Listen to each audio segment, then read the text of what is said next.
Hey man, you're back with another Mandalore Gaming reaction, and this one is the Marathon Infinity review. We are, I would like to say concluding the rabbit hole, but there is two more games in the playlist, which is not Marathon, but they are the Myth series. So I don't know how that's going to relate.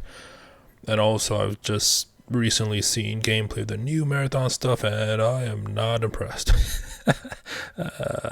Anyways, yeah, I don't know how they're gonna do a sequel to 2, because if I remember right, that video, Mandalore Gaming said that there was an epilogue that took place 10,000 years after the events of Marathon 2, so maybe it's like a kind of a sequel, but before that epilogue, I don't know.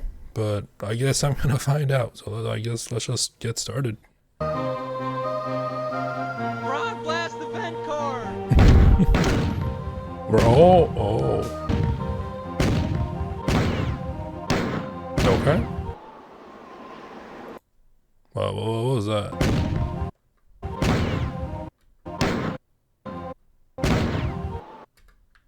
Going back for frame by frame. Is that gonna work? Thousands are sailing the same self, the only self, self-willed, the peril of 1,000 fates. A line of infinite ends, finite finishing, the one remains oblique and pure. Arcing to the single point of consciousness, finding yourself starting back. Okay. I have no idea how this is gonna, what's gonna happen. That's a long one, though, compared to the other two. If you thought the first Marathon could be loopy, Marathon Infinity is a whole new level. The game also wasn't developed entirely by Bungie, but by a new studio called Double Ought. Now, Double Ought was filled with and founded by ex-Bungie employees, including Greg Kirkpatrick.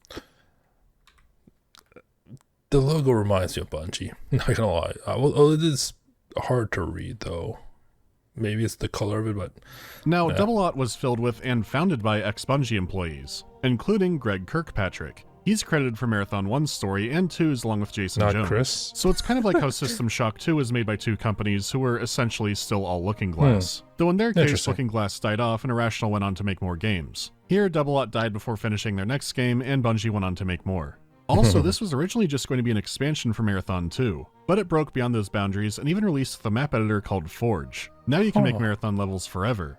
There were some community map editing tools before this, but nothing this robust. They did let you open some maps to see the funny writing there, but Forge was a game changer. There are still elaborate scenarios made today like Marathon Eternal or Marathon Huge. It might not be the Forge people know now, but it laid the groundwork. Anyways, you know what Alpha 1 is by now, so let's start the game.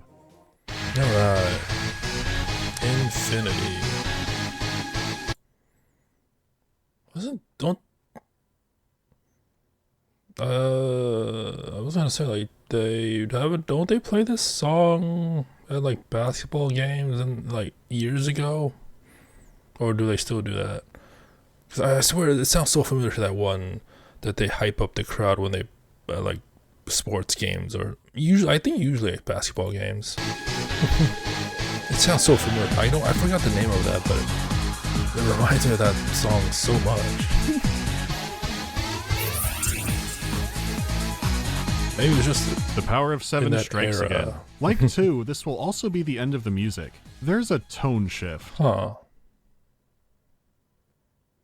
Oh, there is no music. Right.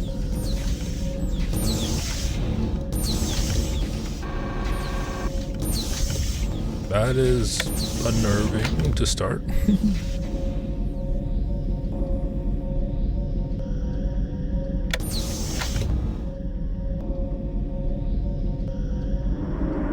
Okay. Yet again, I'm going to consult the manual. That'd be good. The introduction past the little blurb isn't about you, or an AI, it's about 4 Admiral Fear, the one who had appeared to kill Durandal, who in reality had let himself almost be killed, so that Thoth would think things are out of balance and contact the Sphit car, or something. I lived, bitch! The report describes Marathon 2 from the 4 perspective, except there are details that aren't correct at all.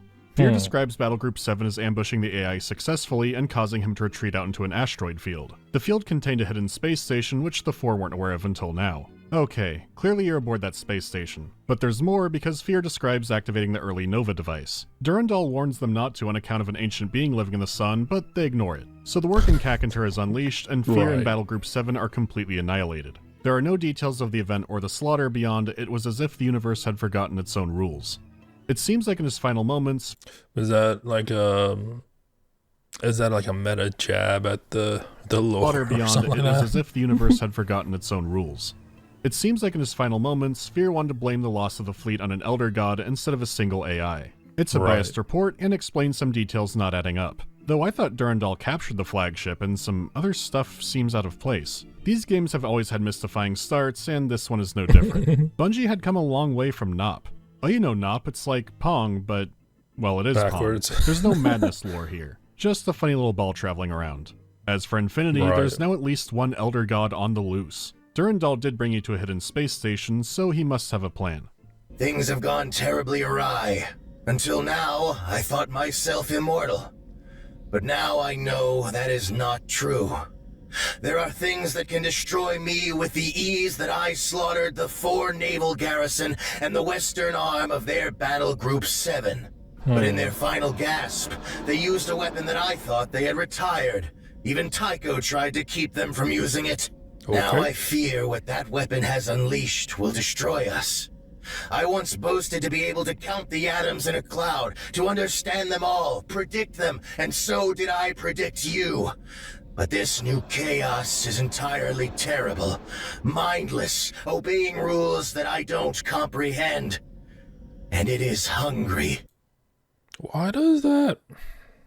I don't know if anyone's like watching this has read like the Animorph series, which is like it was like a children's book, but it had some deep and grown-up themes to it. But like this whole thing reminds me of the ending, like the actual ending of the series. So I mean, it's not one-to-one, obviously, but it feels very similar.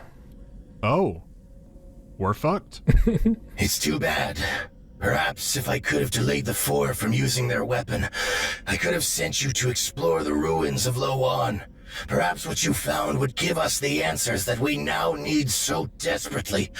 How to stop this chaos, the purpose of the station on which you're currently standing, and why the chaos hasn't come here yet. But with each moment, the chaos... It's so weird that the jump doesn't actually jump. It's like a Doom, like the original Doom jump. And why the chaos hasn't come here yet. But with each moment, the chaos grows. I am doomed to die here, after so many triumphs. I have detected one ship nearby, which I can only guess is being commanded by Tycho. The 4 have entered the station, and if you can find a way onto their ship, you may be able to escape. To escape. To escape. There's no plan to fight it, and we're essentially doomed. There are some things that stick out. For once, he is genuinely shaken up, and he's confused. He says that he wishes he sent you to the ruins of Loan to find out more, which we did, but I guess he means to research the Working Cacunter specifically. It's worded strangely, but he has a lot on his mind. He is destined to die and thinks that you might, maybe, be able to escape. I mean, you could say escaping an Eldritch being is all of Marathon Infinity, but you could say a lot of things are Marathon Infinity. The first level is one of the darkest visually in the series, and the terminals you find don't elaborate a lot. Like the one that's several pages of what looks like hex code. And the level exit seems like it could be a message from Thoth, but it's not clear. No, that line was of wasn't infinite the beginning. ends, finite finishing, the one remains oblique and pure. Arcing to the single point of consciousness. Find yourself. Starting back. This leads to a scrolling image for the chapter that lasts about 40 seconds. Our first chapter is despair. Wow. Then you have no clue where you are again. I guess Bossman will know what's happening. So, Wait, so there's like, you get like, you finish the level, you get this long image and the chapter name for, I guess, the first chapter. I guess the before one was like a prologue, and then you're just put into a new area with like no no sense of where you are and nothing that you had from before. Chapter is despair. Then you have no clue where you are again. I guess Bossman will know what's happening.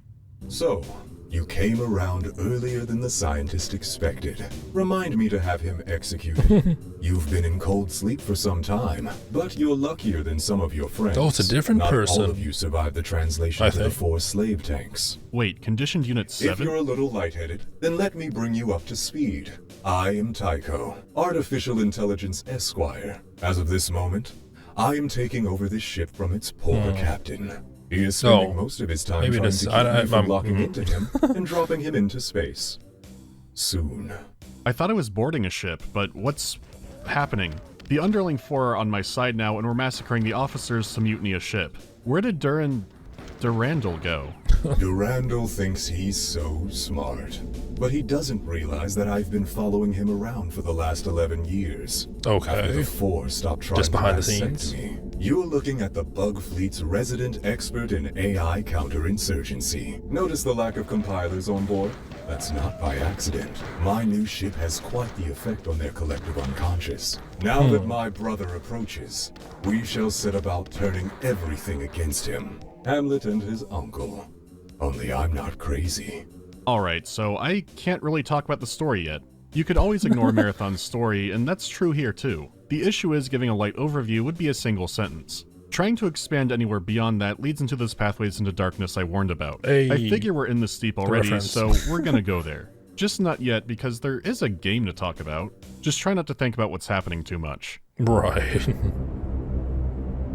On the technical side of things, Infinity doesn't look too different from 2. It's not the graphical leap that happened last time, and its starting life as an expansion makes a lot of sense. That's not a bad thing. It's the art direction of the levels that's taken the biggest shift. 2's levels introduced a lot of dramatic, bold color that the first game just didn't have. It wasn't like staring at a lava lamp through a kaleidoscope or anything, but it was a huge step away from how washed out Marathon proper could look. So it may surprise you that visually, Marathon Infinity is the drabbest in the series. It has a stark, clinical look to everything, even when an area is brightly lit, which isn't too often because the levels are dark more often than not. It doesn't dip into the bag of pitch black like it did before, more mood dark. What's interesting is sometimes an area will bring back a bright color. So you'll be playing through these gray, kind of repetitive areas and then see something really striking. It never comes close to having the variety of 2, but you'll see some interesting contrasts at times. Frequently your enemies, or their burnt up leftovers, will be the most vibrant thing you see in a level. It's certainly a change going from 2 to gray.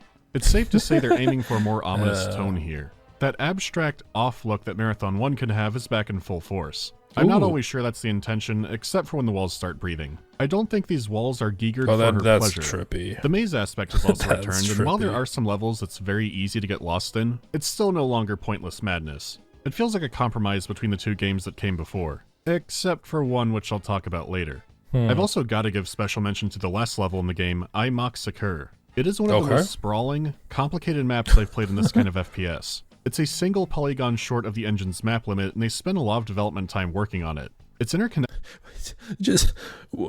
That's interesting. Like, I wonder why it's just one single polygon short of the engine's map. Like, maybe because maybe more bad things might happen if they actually reach the limit, so they decided to just cut one polygon off just to be safe. That just seems like an interesting thing to reach, right?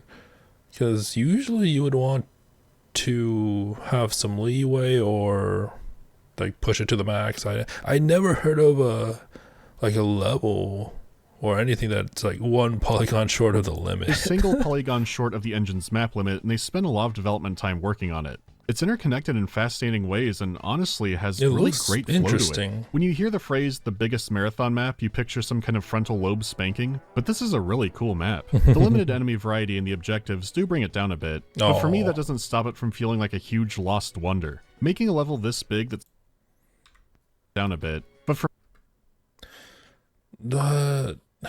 did Duke Nukem 3D come out after or before this series? I don't remember release dates around that time, and it's all a blur. So yeah, cause like this enemy right here, I don't know if I said that in the previous ones or if they showed it in the previous one, but this one reminds me of the Duke Nukem 3D enemy. The big, was it the big brain? Like, it was a floaty big brain that shoots like plasma orbs at you, I believe. It, like the design seems very similar to this for some reason. For me, that doesn't stop it from feeling like a huge lost wonder. Making a level this big, obviously not complex, the same, but right? not convoluted is an achievement. The biggest annoyance is that it's a space station without any actual window surfaces, which is how Marathon has rolled and continued to roll, but man, it is easy to shoot walls there. As for the sound, there's still no music, but I will say this complements the atmosphere of Infinity a lot more than it did for 2. I still would have liked music, and how sounds are triggered are still kind of clunky. The environment sounds can still have popping or those cutout sound bites. Overall, it's only a margin I mean, that clunky than it did for 2. I still would have liked music and how sound. like I know Mandalore like usually inserts. Actually, I didn't know, but unless people commented that Mandalore always like inserted some, whether it be sound effects or transition or like references to other games, but this is from the game, or is that just him putting stuff in? Because at this point it looks like it could be a little bit of both. Sounds are triggered are still kind of clunky. The Because it looks so environment sounds can different. still have popping or those cutout sound bites. Overall, it's only a marginal improvement. Sure, Also, yeah, it'd the be cutting nice if out. the sequels got like a Doom-length soundtrack each, but this is what we got. Like here, I can't tell if this is supposed to be thunder or some kind of artillery strike. We'll never know. Sounds like an artillery strike, honestly. Wait, what was that? Come on, frame by frame. Is he gonna? No. We'll never know.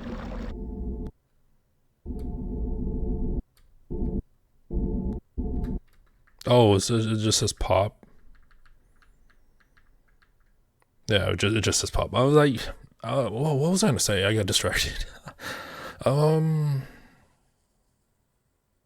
Huh. We'll never know. Yeah, what was I gonna say? Like, oh, that thing distracted me. Yeah, I was like, that does sound like an artillery strike, but like, yeah, now I remember. Like, is this the first Yanny Laurel, blue, black, gold, white thing that happens? Is this the first documented thing? We'll never know. That took me way long to remember. I'm sorry. Not much more to say on the sound. Pop. As far as core gameplay goes, it's more Marathon 2. There are some adjustments and a few new additions. For example, being able to fight underwater isn't a novelty anymore, so it's still around, but not as often. There are still some water levels, but even those don't have as much awkward depth limbo as 2 could have. They've had time to refine it and find what made water flow well with the gameplay. They also stuck with keeping away from annoying switch puzzles, for the most part, and the shotgun is still one of the best in video games. You do get a new weapon, a Flechette SMG. It may burn through ammo like a witch hunter at a music festival, but it dumps out rounds and is pinpoint accurate. Oh, that's cool. As for the 4 and other aliens, there's nothing new in the way of enemy types. It's a little disappointing considering how many aliens they could re-implement. Instead, you'll be facing down the Bob Space Marine Corps.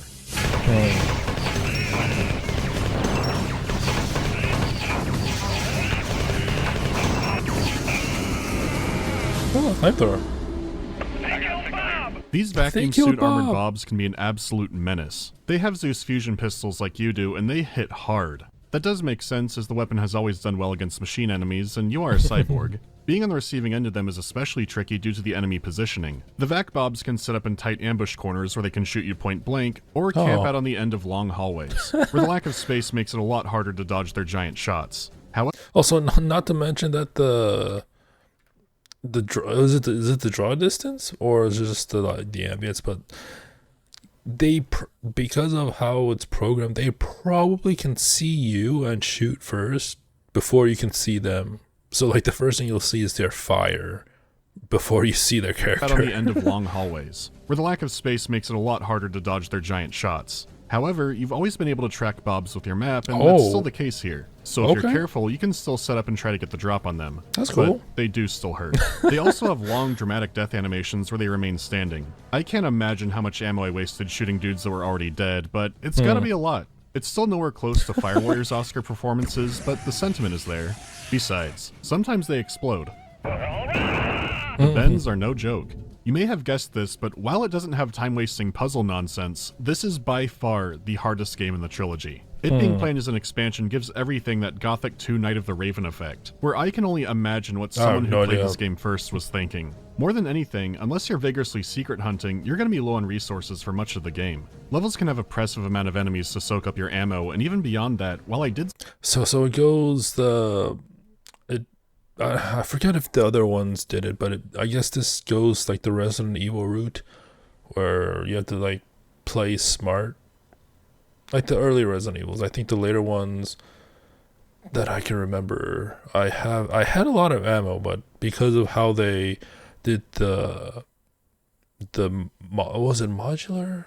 It was like the difficulty would change based on how good you were, so that made it more challenging rather than the scarcity of ammo. For much of the game. Levels can have oppressive amount of enemies to soak up your ammo, and even beyond that, while I did say there wasn't as much water anymore, finding oxygen can be tricky. There were points where my air got so low that water might as well have been lava. I would drown a few times and then barely scrape by until I finally found an air terminal. And regardless, we're also dealing with the most amount of lava here too. Oh, geez. There are plenty of death traps, a Viet Cong amount of ambushes, though to its credit, these are often a lot less cheap feeling than these were in the past. Enemies will actually ambush you using the darkness or other parts of the map. They usually don't teleport directly on top of you like the later sections of 2 tended to do. Besides the challenge of playing the game, you never get comfortably into the routine of who you're supposed to shoot. The alliances change so frequently that you might be tempted to just gun down everybody. And you can if you can spare the ammo. There are also points where your weapons reset and you need to start from scratch again. Infinity... Like, in these situations, I always just let them fight and then pick up the scraps. Like, I've done it in I haven't played this one, but I've done it in different games before, so saves ammo, and like sometimes it's scripted so that they will fight each other, so it's always nice to see what they would do. But yeah, I wouldn't just go guns blazing first. Can spare the ammo. There are also points where your weapons reset and you need to start from scratch again. Infinity's gameplay is so dedicated to keeping you off balance and on your toes. It's challenging, but going in blind, it has nothing on trying to figure out what the fuck is going on. As always, you can't ignore it and just go through the game shooting everything, and the game makes a point of addressing that. Otherwise, you're in for the brain melt. If you liked Marathon 2, Infinity is more difficult Marathon 2. So if you don't want spoilers, go to here. Tycho's Mutiny of the Four ship goes extremely well. What? Usually he'll like give clear timestamps for the spoilers, but that just looks like zeros. Tycho's Mutiny of the Four ship goes extremely well, and there's even some comedy to it. He sends out a message impersonating Admiral Fear. All the underling casts of 4 are ordered to kill their officers, and the officers are told if they surrender, they'll be executed for treason. Tycho needs the captain's precious fluids for command transfer. 4 ships could be partially organic, but I hope not. Unfortunately, the captain's escaped down to Lawan. He says not to think about it and go shoot everyone. Fair enough. Yet it's not only the 4 down there. Tycho's picking up traces of some kind of ancient Svit AI. So what does that remind me of?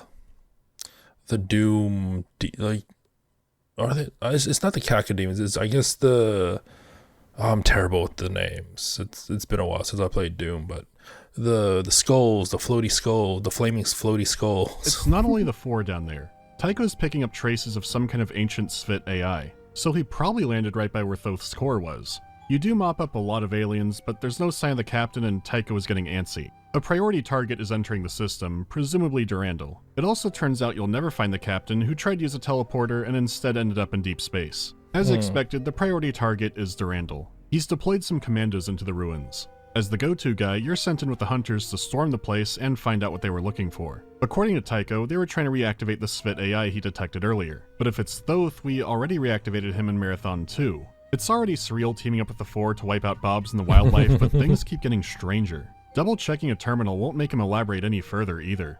Do you have any idea what a complicated matter it is to successfully replicate the command stamps of over 100 deceased officers? Not to mention coaxing activators from a partially crushed set of control glands. All this while locked in mortal combat with the second most brilliant artificial intelligence in the galaxy. What a rush. Now, beat it. You and your precious fluids. You take a dive down, and unless the ancient Svit were a big fan of water cooling, their machine seems completely broken. You can't get into it, but it's flashing and seems damaged. Whatever was happening here, it's seen as another win for Tycho. Curiosity killed the cat. Or should I say the rat? He brought the four to Tau Ceti, and left me to their tender mercies. Well, he's gotten the upper hand on Durandal in space, and Battle Group 7 is on the way. He's going to teleport us up to Durandal's ship to assist in the assault. Okay. This isn't the ship. This isn't anywhere we've seen before. And the map is called Electric Sheep 1. Right. Oh, God. Besides the nonsense happening in the sky, there's a single terminal. It fires up with the same Infinity logo like the one in the first mission, but I'm not sure it's Thoth anymore. The hard path of thought, your former self destroyed. The dreaming way is eased, down to the crushing center, and spared the dance of forever. The only way out from here is hitting a button which raises a bridge and spawns a single gray enforcer. The aliens have never had a gray color scheme before. He's simple to zap, and you climb up the stairs to be teleported to the next area. Okay. Which is just as cryptic. Where are monsters and dreams? Where are monsters and dreams? We're dreaming. The level is filled with nearly invisible Svit Car who shoot at you constantly and are near impossible to hit. It's not a fight you can win, you just run through this dark gauntlet avoiding them. There's no indication this ties into the main plot at all, and any terminal you find is just filled with short stories and what looks like more nonsense. The level design itself is bizarre with long, inaccessible vents and hallways that lead to nowhere. There's no way this could be literal, right? One of the terminals mentions hundreds of floating, headless corpses instead of a mysterious Hangar 96. Hangar 96 is nowhere mentioned in Marathon before. Again, this is all completely out of left field. This terminal does let you escape into the next chapter, Rage. Okay. This does seem like progress until the first terminal is from our good friend Durandal, who is sending you to cripple a 4 sensor station in the Lawan system so the fleet won't be warned he's arriving. But we... So you do these sabotage missions for a while to prepare Lawan for the invasion, and then you get a message from Durandal about getting 2 chips, and you should know that because that's the first mission of Marathon 2. Are these different chips, or are we going back to try and find it? Okay, let's slow down. What's happening? The simplest I'm answer confused. is that this is some kind of time travel, right? In the prologue, Durandal kept repeating to escape, but the strange Infinity Terminal, which probably isn't Thoth, said to find yourself starting back. So is Durandal or one of his Svit or Yarrow AI friends sending us back in time? Or does unleashing the work in Kakantur completely fuck up time and space? Well, let's focus more on the what instead of why for now. When Tycho speaks to you after the prologue, he says that you've been awoken from the 4 slave tanks. Also that not everyone else survived. This isn't exactly time travel, this is a completely different timeline. In this one, Mjolnir Recon number 54 was never awoken for Marathon. In this timeline, the events of the first game flat out didn't happen. Wait, so then instead of time travel, we're just going in between the alternate realities? I guess he's gonna explain it. Never awoken for Marathon. In this timeline, the events of the first game flat out didn't happen. The 4 raid was a lot more successful, they grabbed you and other people as slaves, but Durandal somehow escaped. That checks out for him. Then, out of nowhere, and for no apparent reason, you find yourself in this abstract, surreal landscape. If you're watching a video on Marathon Infinity, I'm guessing you know what Electric Sheep is all about. We're a cyborg, and we're now clearly dreaming. After these nightmares, we're now spit out into a new timeline. In this one, Durandal has woken our Mjolnir up before the events of Marathon 2. So these missions are about sabotage and a more careful plan of the invasion. So a dream took us from one alternate timeline to another. Let me lay it out visually. We've got everything that happened in Marathon 2. In Infinity, we experienced the boss Tycho alternate timeline, which diverged over a decade ago, though I won't keep these to scale. Then you have the Durandal wakes you up early timeline, which is a few days before Marathon 2. Clear enough, right? Well, unfortunately... Oh no. We're currently on the 5th timeline. What? Okay, there were some other diverging... What? That's not something you want to, find out randomly. You're on the 5th timeline. Oh, jeez. What? There was was it a game that I played that had all these different timelines? or was it like a my memory's terrible. Like maybe it'll come to me, but I remember it was like you go do this stuff, you go alter the time, I go back and maybe it was Chrono Trigger. Now that I think, but maybe it was Chrono Trigger with all the different timelines altering the past because you can travel through time, so the stuff you alter in the past will have some effect in the future and stuff like that. Points, but I want to go through them slowly. I'm doing this because what is considered the most simple chart to understand infinity looks like this. Simple. What is it? Right. Thing what kicks confound delivery. Right. Battle Group 7 arrives, 4 forces board Durandal ship, Durandal quote unquote killed. Right. We don't need that. This is a video, so I can just talk about it. Let's find ourselves starting back. When I said Marathon 2 was the end of the story there, I meant it. Marathon 2 is never directly followed up one-to-one. This is Timeline 1, so 2 is the manual. Fear wins the space battle, Durandal retreats to a mysterious space station, and the Workin' Cacunter is unleashed. That's due to Fear using the super weapon to send the sun nova. So very similar to 2, but not quite. The third timeline is the prologue level. In this one, Durandal never invaded Lawan, and the battle was entirely in space. Despite Tycho's... You're like... I think nowadays, if you have like a sequel that has... Or not even a sequel, but like the next game in a series, doesn't have to be like a direct sequel. Like all the inconsistencies can be chopped up to like a different writing team. It's like it's not an actual put into place purposefully to set the stage for different timelines. In this one, Durandal never invaded Lawan, and the battle was entirely in space. Despite Tycho's protests, the Four still use the Nova device, the Workin' Cacunter is unleashed. Seeing a pattern?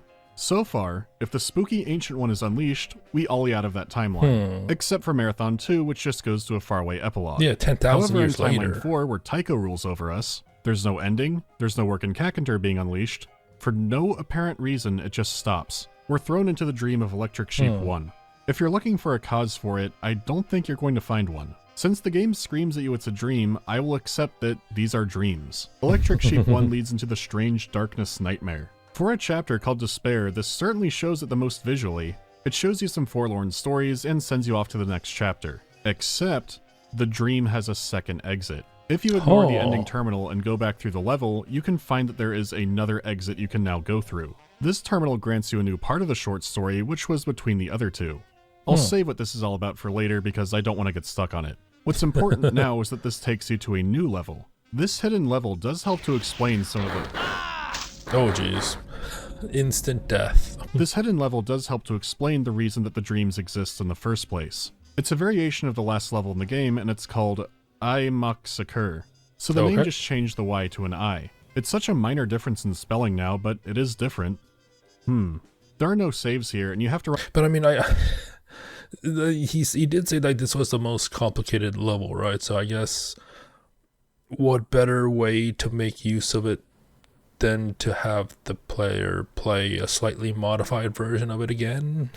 I don't know. Of the previous dream to even be here in the first place. Saying that does open the question, is this a dream too? Well, for me it was more like a nightmare because my ass got obliterated trying to get through this, but I did make it eventually. The exit terminal is from Admiral Fear.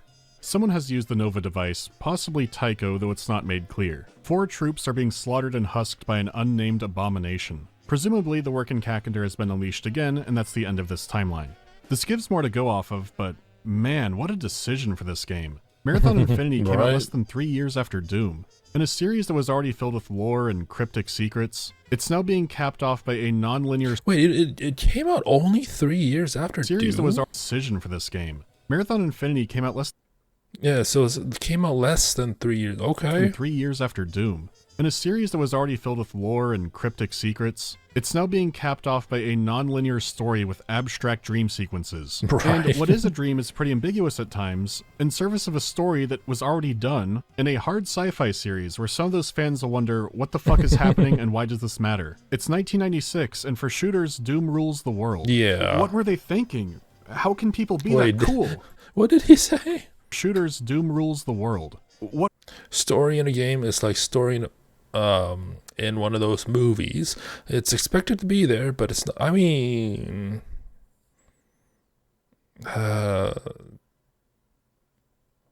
to each their own. It depends, right? Like, what kind of game are you talking about? If it's like Doom, then sure, you can put the pieces of the story here and there and in the manual, which I believe they've done, because like the original Doom was like, you're just doing it because they killed your. No, you found that was like the story of Doom 2, because you found out that they killed your pet or something like that, and then you're just going on a John Wick rampage basically. But story is important in some games. Like, for example, if like Detroit Become Human, like I would argue story is very important. Visual novels, if people consider that a game or not, that's a whole different discussion. But the story is important, unless if it is one of those H ones. But going off a tangent here. were they thinking? How can people be that cool? What makes this more insane is that it's not out of nowhere. It's not delivered in the same way, but dreams and abstract stories, using metaphor and trying to interpret meaning out of it, Marathon 1 had all of that. And I had to save its most unhinged example for this video. Oh, really? The Garrett White Terminal comes with some frightening titles. It's the longest terminal in the series, the most debated terminal in the series, and the most hard to get to in the series. Okay. It's in one of the earlier levels too. Never Burn Money is only the third mission in the game, and the entrance is hidden behind a secret wall. The second you step in, there's a big drop-off and a few enemies littered around. If you wipe out the dudes next to the little ledge and then jump onto it to get to the shield recharger, there are even more guys to throw things at you. If you wipe these guys out, you'll see further down there's one of Marathon's rare invincibility power-ups. So you jump down here, and you're trapped. Yeah. There's a second power-up in the corner too, but there's no danger anymore. You might reload a save and search the level for a hidden button or a switch or something to open up a door, but you'll never find one. This is it. The ledges are too high to jump with a single grenade and too high to rocket jump, and you don't even have a rocket launcher yet anyway. Okay. The technique to get up the wall is a method called grenade climbing. And if that sounds like speedrunning shit, you sure are right. Wait, so when did Super Metroid come out? Because that is a tactic in Super Metroid. When you get the grenade and you can morph into a ball, you can just climb up using the grenade. So I don't know, because like I said, I don't know when games came out back in the day, like dates, but that is very similar. And I don't know if it was on purpose, but I think I had to do it I had to do it in one of the what was it, the Super Metroid Link to the Past ROM hack that I played. Like I'm pretty sure there was like an easier way, but I was stubborn, and like the place I needed to get to was like up a shaft, and all I did was grenade climbed up. Hey, it requires the right speed, the right timing, and the right aim. You have to keep forward momentum and fire a grenade right as you're falling down. The correct way gives you a big vertical boost, but if you're off a bit, you won't go as high, or you might be pushed away from the wall. Actually shooting the rifle can give you a bit more extra momentum, but you don't need it. I was doing that a lot starting out, but sometimes it was just from frustration.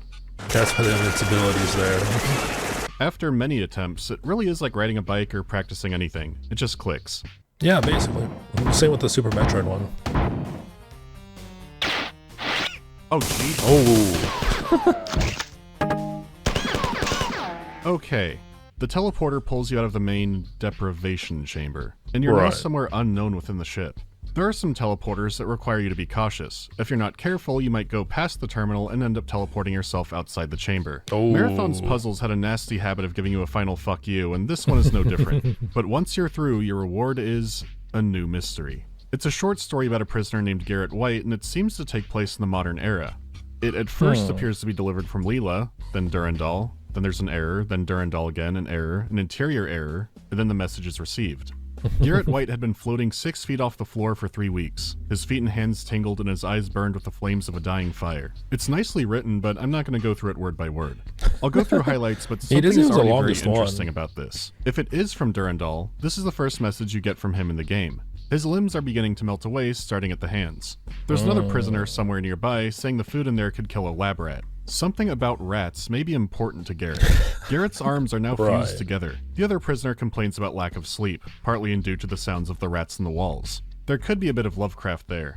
Garrett reflects on his life before prison and how he had a schoolyard bully. One bullying incident formed a philosophy of his, and of course it was during fucking Foursquare, but he loses it and beats the shit out of his bully. From here, Garrett is floating higher and transforming, and it gets more surreal. His philosophy is that everyone is a murderer. He has a sense of justice that he can't quite remember. The bars in his cell are starting to warp and move like the surf at a beach. But now he can actually feel himself at a beach, under the water. But he's still inside of his cell, too. He's floating through the bars, and he can see another man who's destroying a rat in his hand. A little white rat, who he hits against the floor so hard it breaks his hands. Garrett sees the man as himself, and he has now killed his nemesis. The rat is dead. At last he held the throat of his beater. He escaped into the waves. The waves. So there's a lot— Wait. If... I might have misunderstood what he said. Garrett sees the man as himself.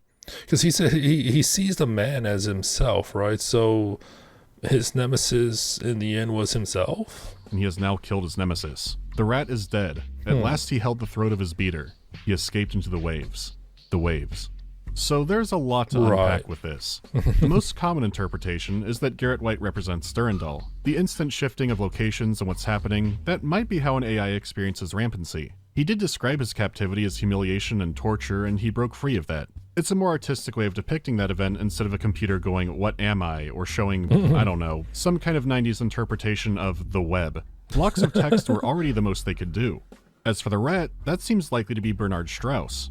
Except that later, Durandal sends you on a mission to try and find Strauss. Later on in Marathon 2, he just remarks that Strauss died at some point. So was that an abstract way of showing that Durandal beat Strauss, or did Durandal literally kill him and maybe not realize it until later? Is escaping into the waves his desire to escape the end of the universe? Not wanting to be constrained by the rules of the universe, or is it just about Strauss? There's also the fact that the deprivation chamber is an actual place. Feeling like floating is a deprivation tank thing, but this is physical. Also, messages from Durandal have always said incoming message. This terminal says transfer Durandal. Immediately after data transfer from Leela. So wouldn't the format be data transfer from Durandal? Or is this an outgoing message? Is the deprivation chamber where you and all the other cyborgs were kept? Why are abstract visions mixed up with what seems like the past on Earth? Who could actually be alive that long in the future? Well, it's difficult to say. But fun fact, the game still labels this terminal like it's supposed to appear in a later level called the Rose. And the map to that one is quite literally a rose. Now you're caught up on a few more pieces. Let's get back to Infinity. I mean, that looks so much more It's quite literally a rose. Like, I know back in the day, like, some games that used, like, these top-down maps, they would try to be funny. But then, like, this one actually seems pretty intricate, trying to be a rose. I think there was... I think I mentioned this before, but there was one game that wasn't really good. It was a first-person shooter, and I believe it had no checkpoints or saves. I think it was checkpoints or something like that. But some of the maps were kind of simplistic in nature, being that some of the maps were kind of like a smiley face, and that was the map. and stuff like that. It was... I never played it myself, but I seen it played, and the person, I forget who I watched played it, but they were kind of frustrated at some points in the game because it was a pretty more challenging than this, I think. Now you're caught up on a few more pieces. Let's get back to Infinity. This is a scanning buoy in a deep low on orbit. The station is obviously not of for construction, but they are using it for a sensor relay station. You must destroy 3 panels at key locations around the station to cripple their warning system. Hope you saved with enough oxygen. Timeline 5 starting with the sensor station is a good overall tone setter. Space has no oxygen and soon neither will you. A bouncy castle addicted to heroin leaks less air than you do in these missions. Even when you escape space, the waters below will give you just as much trouble. Smell that air. Couldn't you just drink it like booze? Still, I don't want to be What are we in? Spaceballs now? That air. Couldn't you just drink it like booze? Still, I don't want to be repeating myself too much. Air. Timeline 5 seemingly doesn't have any huge revelations, but as you'd expect, there's still some intriguing stuff scattered around. After sabotaging the 4 in space, Durandal sends you planetside. He's after a Svit AI, probably Thoth, once again. He refers to it as a pearl of consciousness floating in the sea of its own species. This could be a reference to the Svit not really being sentient, or there could be more to it. In any case, this is the hunt for the Lost Clan again, and while the details are different, we've seen the gist of this before. Exploring and fighting on the surface, you might run across a few 4 terminals. These give more insight into the 4 perspective, but they can also get silly. Like, one of the 4 has died in some kind of accident, so they just rename a supply tower after him. There's a ton of bureaucracy around building a simple footpath, a bizarre compiler torture room that turned out to be some kind of experiment by the locals. Wait, so is this Earth? Or more specifically, is this like one of the states? Because a lot of bureaucracy for a footpath sounds accurate. Whatever the compilers are exactly is classified. So a 4 scientist turned a bunch of elevators into impromptu hydraulic presses and is trying to squeeze the actual life out of them. Right. If he can study the organic component they have buried under all the machinery, he might be able to compare it to the local Flicta. They too get elaborated on with an entire terminal detailing their life cycle. It turns out their mouth doesn't lead to a digestive system, but instead to a womb. The Flicta release eggs into the awful water around them and then go wandering around looking for other Flicta to fight. As they do, they swallow up any other eggs they find. The more dominant ones can travel farther and get a greater variety of eggs. Why they do it this way and why they don't do it alone is a mystery. An actual Flicta birth has never been witnessed. And when the 4 try to study their offspring, they always murder and consume them before that can happen. Death before dishonor, even in the sewer. Now, obviously information like that isn't vital, like the frog creatures shit their eggs in the water, great, but that is one of the strengths of the alternate timeline format. You get more backstory to the world and the characters inside of it. Some discoveries are significant, and others are completely unimportant fun facts. Now that you're repeating a story and world that you've basically been in already, you might like learning that kind of brain poison. If you don't and just want to murder, Infinity delivers there too. All we learn about Thoth is that Durandal doesn't get him either. Geriatric circuits. Can't use them. Huh.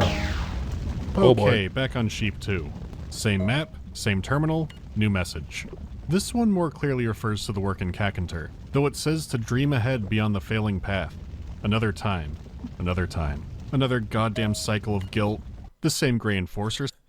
I feel like I was reading this and it could be taken that hungry chaos lurks behind the bright cry. I took that as like for a second I thought it was like an actual Corona drink. Hungry chaos looks behind the alcoholic beverage. Another time. Another time. Another goddamn cycle of guilt. The same Grey Enforcer spawns. You can take the same way out with the button, and this leads you to the Dark Dream again. And if you beat that, it takes you back to Rage. Oh. It looks like all dreams come with more than one way out. With Electric Sheep, each new visit gives a new exit, but the old way becomes a way to loop back. So what happens when you go back and play an earlier chapter? You play an earlier chapter. So you're in for a loop yet again, no changes. So finding the new exit takes you to a new way out, a new dream. Ooh. Oh. Whatever you please. Whatever you please. Ironically, this is the most linear dream. You follow a pathway, then look for hidden switches when you get stuck. It's pretty simple, though there are some hazards like some of the switches are actually traps on a timer, and there are a few invisible compilers that stalk you around the map. This makes the Whatever You Please title kind of strange, but this is likely another hint for if you haven't found the second dream exit yet. The exit terminal here won't open a new chapter, just a new mission and a new timeline. So Electric Sheep and other dreams aren't necessarily chapter dividers. This is another clue about what these dreams might indicate. The terminals inside the dream continue the story of the previous one. Someone in presumably the modern era is being chased by a horde of men in black. He went to the subway in an attempt to escape them, but they're all on the train as well. There are also sanitation workers desperately trying to clean both the train and the men to no avail. If this is Chicago, it's probably a good hint that it's the Blue Line. In the regular exit terminal, they've caught him near the storage lockers and he prepares to fight. But if you Visit a backtrack a bit place right too at and the found end, you nothing. find the second exit with a new terminal and another mention of the mysterious Hangar 96. The bodies are screaming and the writer feels responsible. So what the hell are these dream terminals? Well, if it's a dream, then surely you must be the writer, right? Depending on your Garrett White position, you could be able to read your own thoughts. We do know that time skips after a dream, and Marathon 2 had a major time skip and a strange terminal attached to it. Now is a good time to talk about the hero terminal again. See, you don't get this terminal until after the most abrupt chapter in the trilogy. During the Robert Blake adventures, you're captured by the Four for an entire month. For you, this is the entire mission of the captured chapter. Okay. You sit in your cell, the Bobs break you out, chapter over. I mean, it passes the time. Regardless, the Four dug deep into your brain, and it could explain why the terminal is here and why it's kind of nonsense garbled. The hero line itself is I am percentage hero. So it could be I am a hero, I am hero, or a variable. It was already listing off famously powerful and angry heroes, and maybe that's one that didn't make it. Cool, we're caught back up with that. But what about the rest of the passage? If you space out the rest, it's about a woman. She is the hero's greatest enemy and his lover, with an eternal relationship that began when they met in a garden at the beginning of the world. Which, if you take that literally, implies that he's Adam, and I don't think that's what it's going for. He also names her as being Lethe, which gives you two options to draw off of. As we all know, Bungie fucking loves ancient Greece. The ancient Greece of pop culture, philosophy, and Spartans. Not the other realities of ancient Greece. Not anymore, based off what I've seen with Marathon, but which is more like the kind you can find on a Hardy's bathroom floor. Marathon, by name alone, is no different. And Marathon 2 especially made a few references to the river Styx and its boatman. Lethe is another underworld river. If you fall into it, you get amnesia. So he could be lamenting not having full memory, but she's also described as extremely powerful. She might have some kind of pyrokinesis, and hey, wait, on that same level with the Garrett White terminal, there's another garbled terminal. Also about a woman with either telekinetic powers or control of fire, or maybe both. Whatever this passage could be describing, it's in the middle of things and hard to decipher any more out of. But it makes 2 less random and being mad about amnesia less likely. Alright, what else could Lethe be? Well, there are times that she's personified as a daughter of Eris. In some accounts, she bids the shades in the underworld to drink from the river to forget their earthly life. In this way, she's also seen as a personification of oblivion, just completely wiping out everything. I would like to remind everyone, and myself, that this has all been in service of a game that looks like this. Major laser This is where things get more again. head-splitting because there are 2 stories being told. Because yeah, there is something about a reincarnating hero fighting a timeless adversary in the game, but it's also starting to heavily refer to the player. Like it just feels like it's some sort of ARG, right? But I don't know. I don't know. A challenge, but on a deeper level, loving and enjoying it is what playing a game like this is. And yes, nowadays the video game knows it's a video game isn't new at all, but this is one of the first to do it in a way that no one has done quite like since. Being done in a way that is not obvious unless you're staring extremely hard at it, and it's being done in what was called the Doom clone genre. There are plenty of FPS games that have extremely deep and engaging stories that get written off because you do shoot someone in the face at some point. And that's still accounted for here. What is that HUD though? Like, I don't think I've seen this HUD before. We closed our time with the closed captions, but I assume it's a Doom clone, like you said, but I don't think I've seen this one before.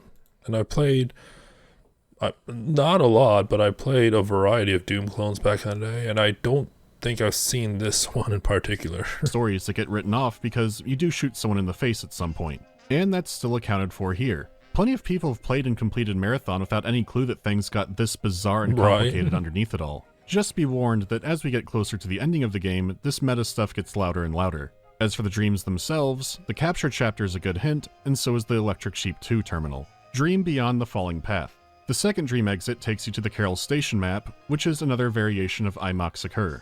If you don't take the right way, you'll be looped back to Rage yet again, though really the first time I guess you were progressing forward into Rage, but the correct exit terminal is different from last time. It's written very poetic, which makes me think it's Thoth. It says that Kalia is dust along with its wriggling children's children. So it seems like the Sphit are doomed and the work in Kakantar has emerged, though how this happened isn't clear. What is clear is that these variations of the final level are the final level of a failed timeline. Instead of having to play out every little detail of a timeline, you take a little nap, and then you skip ahead to see the result of it. Whatever happened here, it's another loss. The Rage continues on into Timeline 6.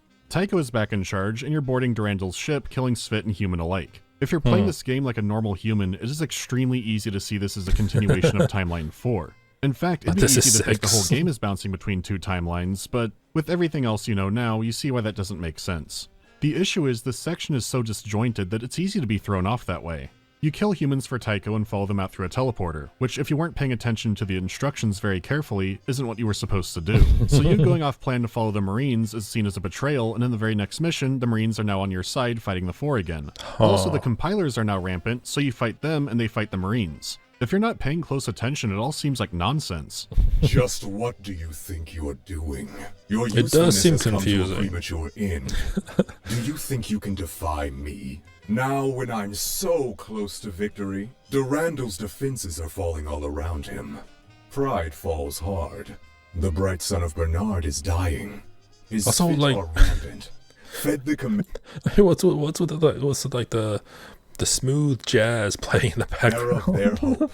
A hot lead spur dripping from the gullet of his ship. Look around you. My compilers have Hope I don't been get claimed wriggling for that like a one. tick on a pin. He thanks you for your previous service by teleporting you into deep space. Okay. Until your pal Durandal teleports you to work for him in the timeline where Tycho ordered you. Okay. That's right, scurry to the save station, bottom. This new alliance lasts an entire mission until the next one when Tycho takes over yet again. Timeline 6 Tycho is still begrudgingly working with the Four. Admiral fears successfully boarding Durandal's ship, but Tycho doesn't want him captured. We've seen Durandal die while connected to 4 computers before, and it never ends well for them. Tycho wants you to murder him before this happens in clear terms. My terms are the same as before. Do what I say, or drink vacuum.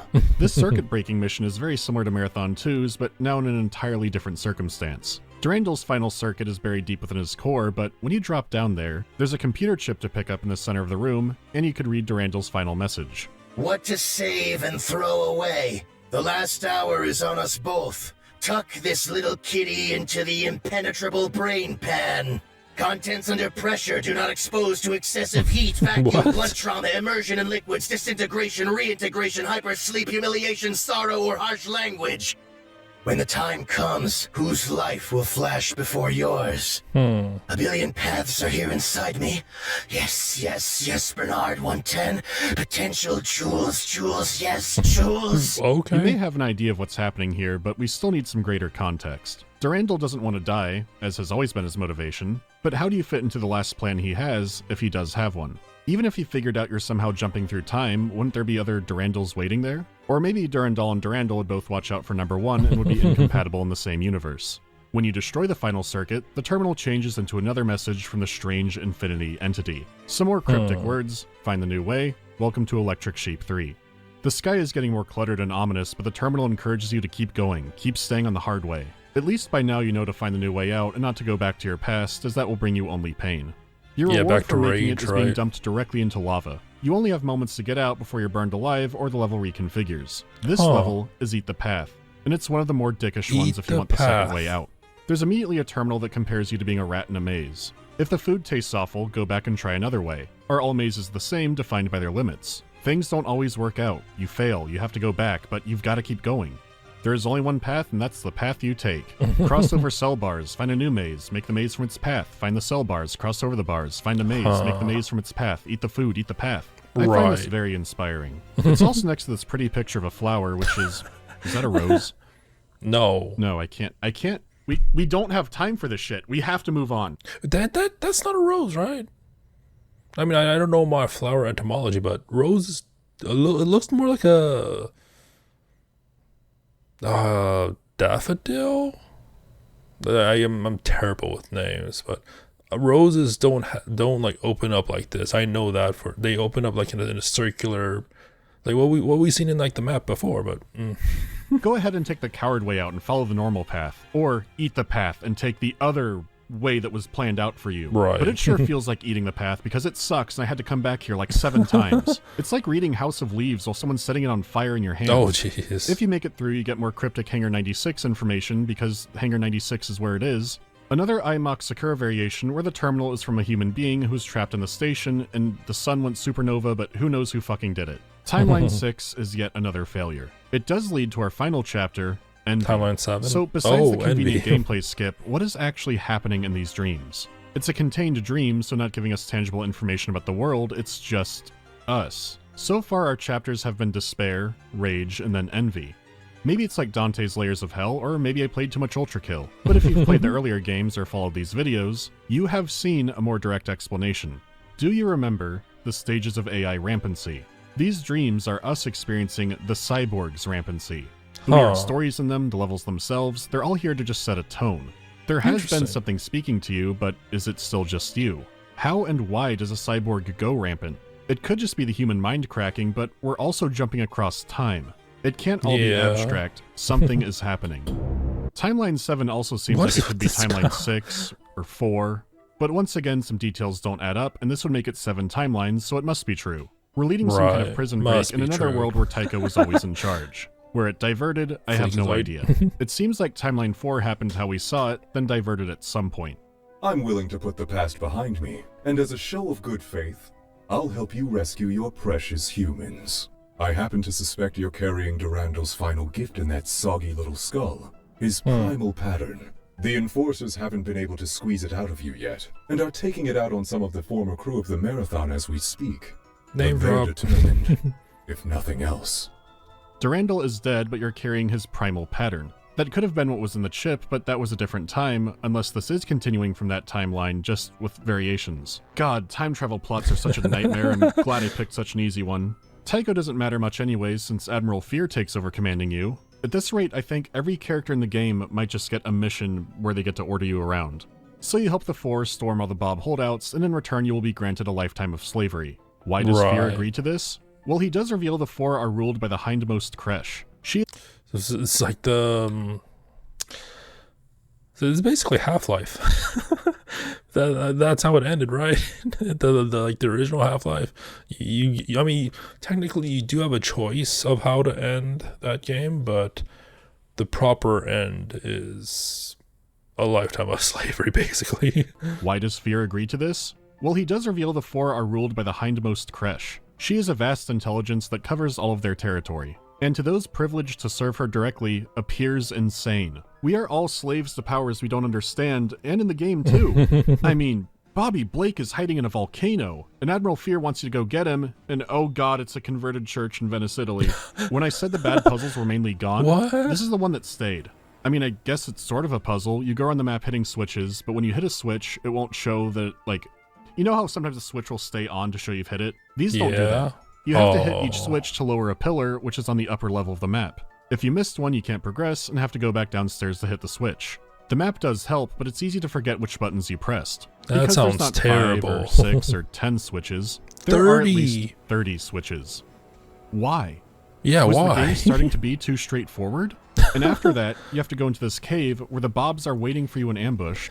Like, 30 is fine if there is some visual indication that the switches have been hit, but without any, like, that just seems tedious. That seems really tedious. You need to press a button by the elevator, which floods you with lava and kills you instantly. Because you don't have health, you have to climb back up the stairs of Kirith Ungol to recharge your shields, and then go back down, and then ride the elevator up. It's a drain of time, but it's still no colony ship for sale cheap. When you do get off, you can... die. Yeah. They killed Bob.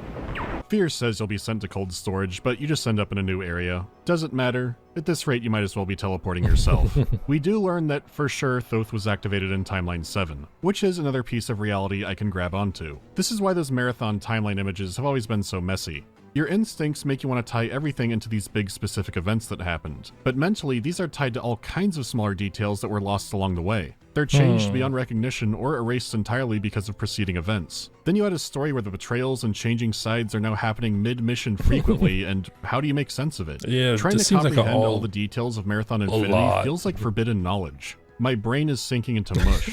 And here's Tycho, who knows this is happening and is just being coy about it. Oh, geez. Finally, after besting the son of Grendel, you come to a level that explains quite a bit more. It involves you activating an AI like Marathon to come to a level that explains quite a Strange Eons. bit more. It involves you activating an AI like Marathon too, but Thoth is already awake. This also isn't Thoth's core because we've seen that before, so what the hell are we turning on? Thoth was outright inviting us down to the level before. So what could this be, and why do I have to pick up a chip in the water? Well, the final machines won't turn on unless I have it, so let's see what happens. It's an eerily straightforward path to the socket, and then something happens. Enough rambling Okay. for now. Soon you will be destroyed by doubt. This reborn Durandal Spit entity will not escape. Neither will I. Neither will you. Durandal and Thoth have been merged.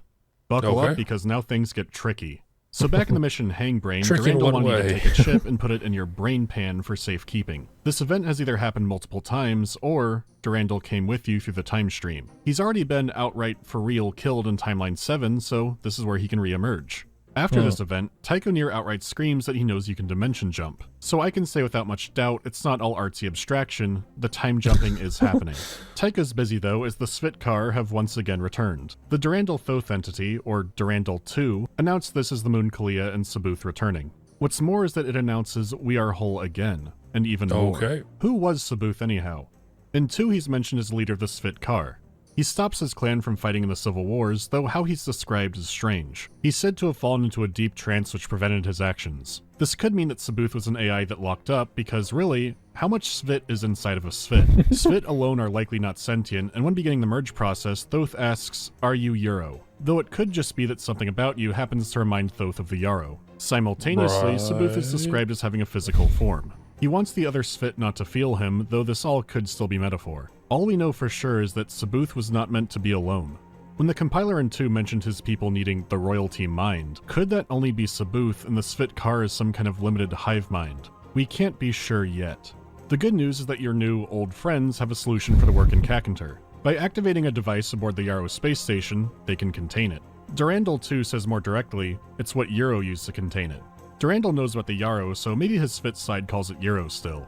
This is followed by an arena mission where you fight Grey 4, though these ones are tangible and not the dream ones. I guess it could have been a premonition to taking the right path. Durandal 2 doesn't have answers, as he's still sorting himself out. Left behind 1 and 1, Rampant New comes. The Rampant New sounds like you, but new what? It'll have to wait because the end is in sight. Kalia is in position, cake. and the work in Kakantar is ready to be stopped. You'll make sure. I'm That's so up to curve. distracting. I'll make sure. If you've taken the harder path, you should be very familiar with this level by now. What does suck is that your enemies are only hunters and juggernauts. For how rich and dense the map is, this lack of variety does hurt it. Unless you take the Forbidden Hallway. Ooh, the forbidden path. I've got a bone to pick with you. To activate the device, No you way. just need to find 2 computer chips called the Euro Farcast chips. Euro chips? And when you plug one in and read the terminal next to it, it laments Pythia from the old creation myth. 2 forces in balance, then nothing. I can't digest this yet, the work in Kakantar is groaning under its slab. When you plug in the second chip, your mission's completed and you can find the final terminal. The Durandal hybrid is now fully stable.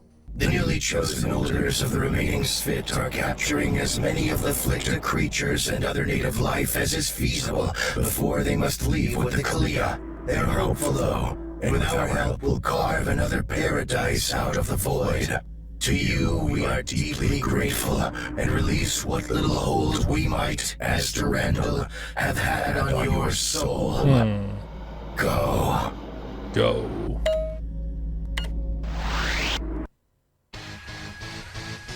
And we're back in the The music. game ends with a final monologue from Durandal, or whatever he is now. It is billions of years later, and he's watching the universe finally burn out.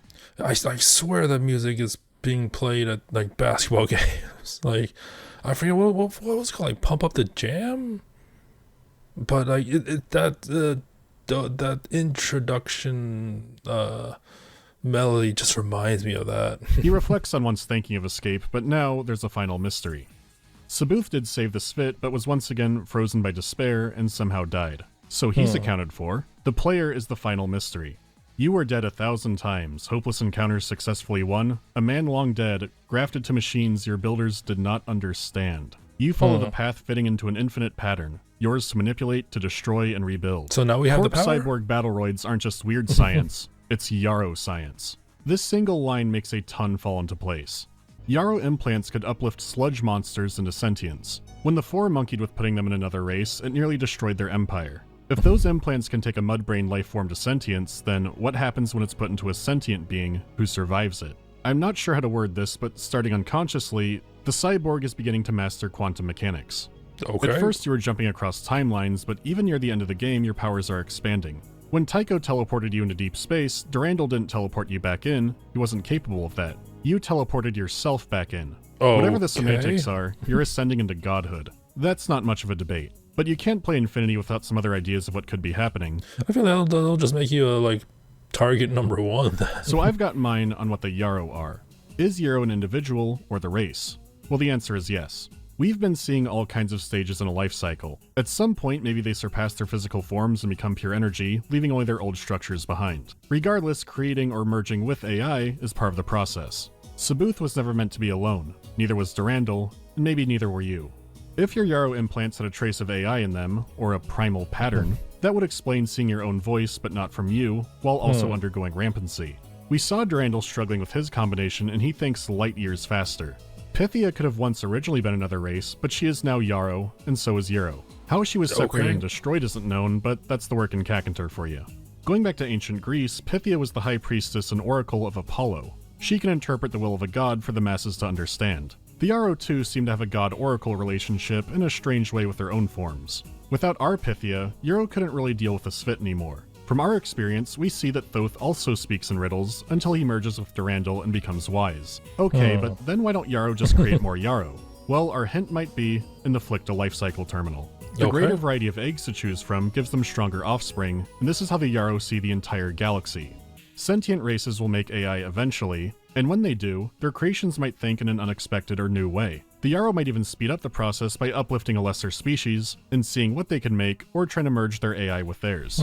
Even the Four may have a powerful AI already, but it lacks an oracle partner and appears insane. Even in a world where Durandal doesn't merge in Timeline 1, he has an affinity for humanity. That alone shows that these super intelligent beings do have differences among them. I doubt something like a Nar AI would like humans for no reason. So taken literally, the Marathon trilogy is about how super beings are born. We see all kinds of different stages into the life cycle, and possibly learn about eldritch beings that are pure genetics never touched for millions of years. Whatever's happening, Durandal has one last thing to say before the universe closes. Now, in the quantum moment before the closure, when all become one, one moment left, one point of space and time. I know who you are. Ooh. You are destiny. This is a hard ending screen to top. In a meta sense, you have the game's creation tools and can make your own maps forever. You are God. The story in Durandal's universe is over. Also, I get that the ending's all cool and all, but like when he said you are destiny, I'm just thinking of two different things that aren't related to this at all. One being the, I guess, a streamer, content creator, the person, and the other one is the game. Like you are destiny. This is a hard ending screen to top. In a meta sense, you have the game's creation tools and it can is make pretty your own cool maps though. forever. You are God. The story in Durandal's universe is over. Also, you are a single-player game's destiny and always will be. You might not know if fate is a thing in the real world, but it certainly is in a video game like this. It was made for you to enjoy, get angry at, be confused by, and it was done by people. You typically don't say you beat the level designer, just that you beat the level. Your relationship with them is complicated. It explores and brings up a lot about player choice and gives you some options, but it ultimately says, you're trapped here. Ascend out of our universe, take our tools, and create your own stories.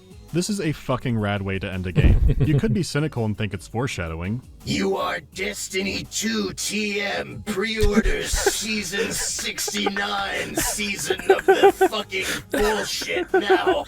There's lots I didn't go over. Oh, they cut off the laugh. Oh, gee. Oh, like I wonder how prevalent this type of storytelling was back in the day, in the Doom era, right? Because obviously, like, while Doom had story, it wasn't as in depth or as, I guess, for the lack of a better word, confusing as this. You hardly see it nowadays. Like, there are some games that do that here and there, but they aren't the norm. So I wonder if it's if like the ratio of these types of games to like the lesser lore rich games is very similar back then as it is now, or because it does feel like there was a lot more games in the back in the day where they could invest time to put in like these massive lore sections, but I don't know. Like the hex code maps leading to Hangar Obviously, I haven't 96 played, with like, its own original that short many. story in it. The co-op. Like back in the day, I played games, but obviously not every single one. So I can't really tell. So Lots I didn't go over, like the hex code maps leading to Hangar 96 with its own original short story in it, Oh. the co-op secret levels, the Vidmaster challenges, the 4 who got the supply tower named after him faked his death to study an ancient prophecy of the Nar. When I said these videos would still not be too in-depth, I'm counting this one too. But there is a Right. website, marathon.bungie.org, which has been tracking marathon lore since 1995. Oh, jeez. Founded by You Hamish are number Sinclair, seven- he is still seven. running it with frequent updates. It's not a wiki, but a more ancient format which keeps up the thrill of the hunt. If you want to see just how deep the madness So it's not a wiki, it's a BBS. I mean, if anyone's used bulletin board systems, then you know. a wiki, but a more ancient format which keeps up the thrill of the hunt. If you want to see just how deep the madness hole really goes, I highly recommend this site. I mainly tried to avoid the site making these videos, but Hamish and I did get to talking. I asked what he might want to say to everybody, and it was this. Marathon Infinity was always going to be the hardest video to do. Some call it It sounds pretentious like waffle, others call it genius. After 25 years, I'm only beginning to truly understand it myself. That's Jeez. harrowing. He had some recommended reading, too. When it comes to gameplay, sure I prefer 2, and I think most people would, but Infinity is an amazing monument. It's free, and the multiplayer is still somewhat alive. It is Is fun it? to see all the what-ifs, even if playing it linearly does make you feel crazy. It is great to see how much an FPS could be, even this early on, but I don't want to think about Bungie anymore for a while. Infinity ends, and the story passes into myth. What's really Yeah. messed up is Halo was going There's to be like set in the 2 more Marathon videos universe, with and there's that. a lot of holdover from that. I don't want to get too far into it, but for example, Oh no. I always Right. wondered how Cortana managed to give the Covenant such a run for their money at Installation 4. But then again, she wasn't the first AI we've seen do this. just a funny little ball traveling around. The I don't care how foreshadowing. many shotguns he has. I have no idea what's going on. How long have I been looking at it? How have I Oh, seen Civi 11. every- I've heard of that creator before. I don't think I've seen his stuff. Hello, everyone. I'm looking for a Mr. Chief. A Mr. John Chief. I need to cancel my Paramount Plus subscription. So let me get this Yeah, I never straight. seen his videos before, I'm so somewhere I've heard of that's him. Not exactly what I would call Halo. I'm a freaking rampant AI. I'm seeing freaking bug alien soldiers, and oh yeah, I'm talking to a freaking cyborg security officer. Yeah, okay, that is something I do now. It used to mean a world within a world, but now it's meaningless. But the problem with these decisions are that they stand in direct competition with the narrative Marathon tells. Let's look at the concept art. Right. Right. I have no idea what's going on right now, though. I have no idea.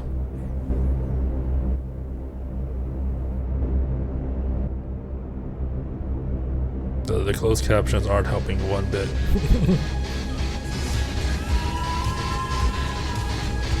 I swear that sounds like the song they play at basketball games.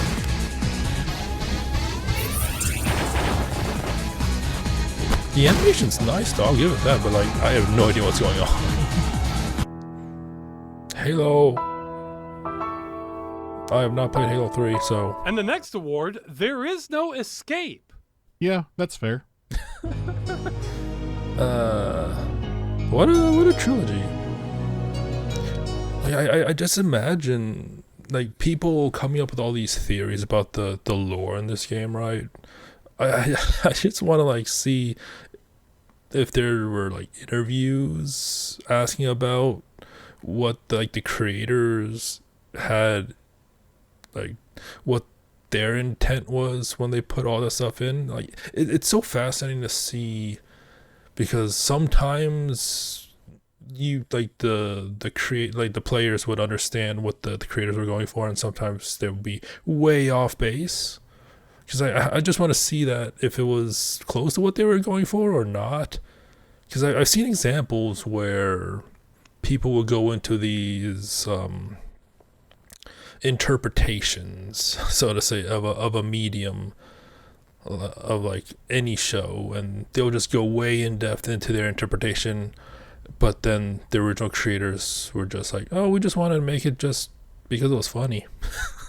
And then like that person would have like all this like basically a thesis for the show, but it's like, oh, we just made it because it was funny.